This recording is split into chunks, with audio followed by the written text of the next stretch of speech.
ប្រទេសកម្ពុជាជនជាតិអីគេ chân chiếc mài ជនជាតិខ្មែរនិយាយភាសាអីគេ xa mài ជនជាតិខ្មែរចូលចិត្តញ៉ាំផ្លែឈើអីគេ tề តរេនមកពីណាដែរ mau bị tê mài ប្រទេសណាសម្បូរជនជាតិខ្មែរធ្វើការ tê mài មិនណានិយាយថាម៉េច dây ha sân lá mài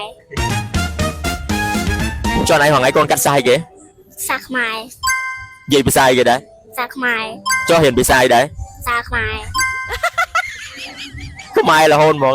ណាទីម៉ានឯង mặt ti mùi ណាទី1ហ៎ dạ ចប់លេខម៉ាន chụp lên xa mùi សើម៉ាន xa mùi 5បូក5ស្មើម៉ាន em bốc em mai có mùi និយាយលេខយមែន nên men បាន5បូក5ស្មើ6 ta cô nhung phèo ពូ5អ្នកគ្រូនៅសាលាណាចេញមុខអត់មានបានបច្ចេកនិយាយនេះគឺនិយាយខ្លួនឯងហ្មងឥឡូវសួរម្ដងទៀត2បូក3ស្មើម៉ាន vì bục bấy màu buồn មក4